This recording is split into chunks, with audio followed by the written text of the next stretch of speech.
Good morning, listening audience. This is M.L. Curry.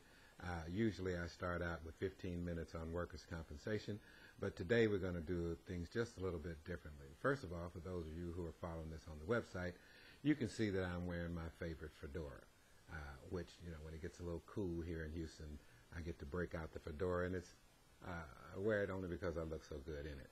So with that being said, I can take it off, and you can see my non-fedora head. Today, I want to talk to the general public about personal injury. This has become a huge problem in my office with the general public and individuals who've been involved in accidents that involve personal injury, meaning that this accident did not occur on the job, which of course is personal injury and involves workers' compensation. The thing that has been so troubling is the things that people don't do before the accident. For you to be protected before the accident, you need to have your own declaration sheet or declaration page for your insurance. And when you review that, if you have liability only, you practically have no insurance. Liability protects the other person and when you are at fault. Now, to be able to drive in Texas, that is all that is required, but that is not all that is needed. You need to be able to protect yourself. So when you're at fault in an accident, your liability coverage, and it's stated on your policy as being $25,000 means that's the amount that can be paid to any one individual that you hurt, and $50,000 is for the all of the other individuals that may be in the vehicle that you caused the accident. Well, when you're in a situation where you were not at fault, your coverage needs to be able to assist you in the handling of your personal injury claim. One of the first categories on a person's declaration sheet or declaration page is right after liability is personal injury protection. This is extremely important for you to have. You can have personal injury protection in addition to just liability. You need to find the right insurance company. That may not be the one that has those good hands or has Flo as their spokesperson.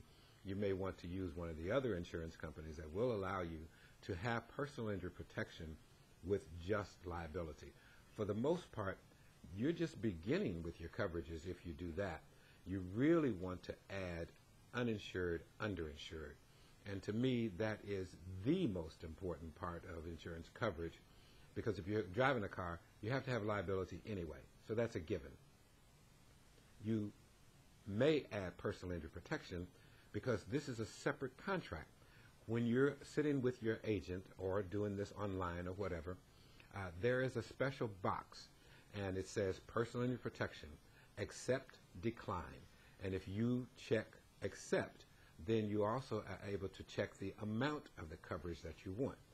The minimum coverage is $2,500. Just recently, a lot of the insurance companies pursuant to the legislature have raised their coverages from $2,550 to $3,060. This is okay in terms of covering yourself as far as liability and uninsured motorist is concerned. But I suggest that you take out $50,000 for your own coverage, and that, of course, matches your liability. Your liability and your uninsured motorist coverage is going to be the same. So if you take out $50,100 in liability, then you can take out $50,100 in UM. And the cost is not double. The liability is going to be the major cost because, of course, that is required. And UM coverage is probably a third. So if your coverage says $200 for your liability coverage, and of course you know this is spread over 6 months. If it says $200 for your liability coverage, your UM coverage is going to be about $70, $75, right around in that area, almost a third of whatever your liability coverage is.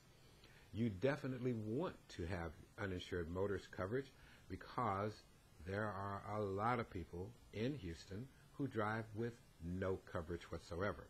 So if you're in a situation where you have a vehicle that you have paid for yourself, you own the vehicle, there's no note involved, and you have liability only, you're taking a huge chance, because if someone hits you, and a lot of times they don't even stay at the accident. Hit and runs happen every day here in Houston. But if the individual does stay around, and then you find out that they don't have any insurance coverage, your car is going to have to be repaired by you, because you have liability only. You should have comprehensive and collision, and that's for you when you hurt someone else and you're at fault and you crashed up their vehicle, so it will pay for their vehicle, so they won't be trying to sue you. But for protecting yourself, you need uninsured, underinsured coverage. And that covers you in the event that the individual who hits you runs from the scene of the accident, or if they just don't have any insurance coverage. Back to your vehicle, if you own that vehicle and you don't have coverage, you don't have comprehensive and collision, you're going to have to pay for that out of pocket. If you have a lien holder, meaning that you pay a note on your vehicle every month, then your lien holder has to be satisfied before you get any money. So in other words, if you're involved in a motor vehicle accident and it is serious to where the damage to the vehicle is $5,000, $6,000, $7,000, the value of your vehicle must be more than the damage. Otherwise, it's going to be judged a total loss. So in an example, let's say you have a vehicle that's worth $8,000 and the damage to the vehicle is $5,000 and you have a lien holder, then your vehicle will be fixed as long as you have the right coverage. If the damage to the vehicle is $9,000, then your vehicle is a total loss. And in a total loss situation, you can only get back from the defendant, the people who hit you, the amount of the value of the vehicle, not what you paid for it. A lot of times people will take out a vehicle because their credit may not be so very good, and they actually end up paying more than what the vehicle is worth. So if your note is $12,000, but your vehicle is only worth $8,000 and the damage is $9,000, you're going to be upside down by $3,000, because the person who hit you, their insurance is only going to pay the value of the vehicle, which turns out to be $9,000, but your note is $12,000, so you're $3,000 upside down. As well, you're without a vehicle, because under those circumstances, you've overpaid for the amount that the vehicle is worth. I suggest that people get $5,000 in PIP, because nowadays vehicles travel so very fast, and sometimes when it's an intersection accident, the damage is severe, and you may have to be life-flighted to Herman or to Bentab, depending on the severity of the accident. And for those of you who are not aware, the life flight costs $7,250. So if you have $5,000 PIP, you're already $2,250 on the outside. But if you only have $2,500, you're $5,000 on the outside. So I suggest that you take out $5,000 for your PIP, and PIP coverage is roughly $60 per 6-month period. If you take out $5,000, it may be just a little more. It will not be double, like $120. It may be $65, $70, or $75 or so. But it is well worth your dollars to pay for the personal injury protection that protects you, the person. Personal injury protection is also available to you if you're riding in someone else's car. Even if that person doesn't have personal injury protection, your personal injury protection will cover you in that situation. I don't recommend med pay coverages at all. The reason for that is if you have med pay on your insurance policy, and let's just say you have $2,500 of med pay, and you're involved in an accident and your medical bills turn out to be $3,000. Well, your insurance company for that med pay will pay $2,500 directly to your doctor, and of course you still owe the other $500. But when they pay that $2,500 to your doctor, and then when you get your settlement, your insurance company wants that $2,500 back.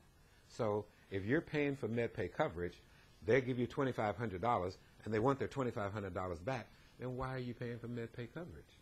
Because you actually get nothing out of it. And that's why I recommend that a person take out personal injury protection, because it helps you to defray the cost of life flight, if that's what happens with you, or if you have to have surgery as a result of your accident, which has happened very frequently here with serious accidents, intersections, T-bones have a way of causing people problems with their shoulders to where they have torn rotator cuffs, neck problems, and have to have surgery in regard to a personal injury claim. These are all things that you can do before you're involved in an accident. And if you do some of those things before you're involved in an accident, then the handling of your claim will be much more to your advantage. Some of the things that I suggest that people do after the accident has occurred are things that you have right at your disposal. First of all, some insurance companies, I won't call their name, but they do have Flo as their spokesperson, will come out to the scene of the accident. They come with their checkbook, and they try to get you to sign away your claim right there at the scene of the accident.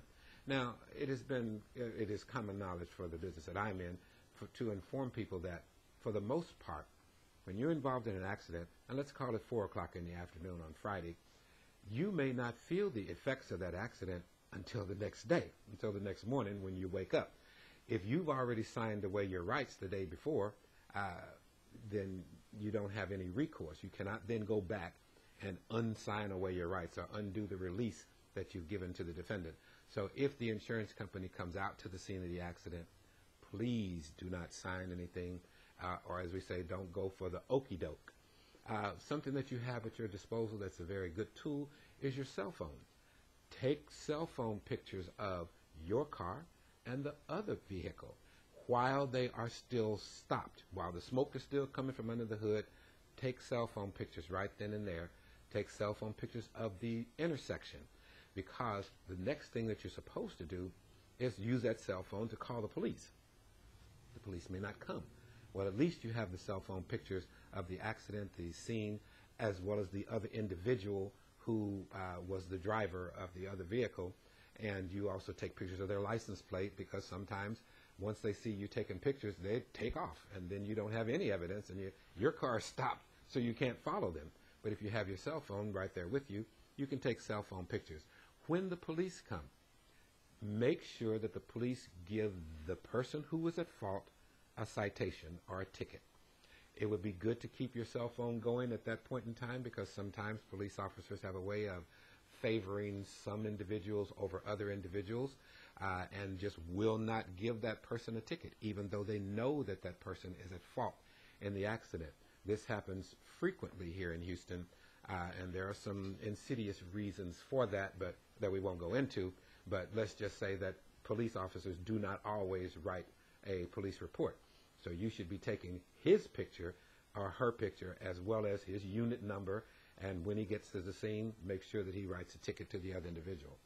If the ambulance personnel insist that you go to the emergency room by ambulance, it is an inconvenience, but it is well worth your while to do that, because it's important to establish the injuries that you have on the date of the accident, as well as to be able to separate those once you go to a doctor. And of course, you know, I submit that after you come from the emergency room, you should be contacting Total Healthcare Management. They have a new phone number. It is 281-556-0911, and their website is up. It is www.total, total, H-E-A-L-T-H, health, C-A-R-E, care, management is mgmt.com. And of course, you know they have the 4 locations throughout the city. Once you come from the emergency room, you need to contact Total Healthcare Management. You can also contact me at 713-222-2400. My website is www.attymlcurry.net, and you can reach me on Facebook, YouTube, and Twitter at attyml@aol.com. One of the areas that gives people a real serious problem is if you're involved in a motor vehicle accident and you're on the job, this involves a third-party claim, which of course my office will handle the workers' comp and the third-party claim. This involves having a lien that is invoked as soon as the information shows that you were on the job. The other liens, Medicare, Medicaid, your group insurance, all these are liens that are going to have to be dealt with, and if you're not familiar with doing that, I suggest that you contact my office as soon as you are in that accident. The sooner, the better for yourself. I want to wish everyone a pleasant morning and have a, what? We're done.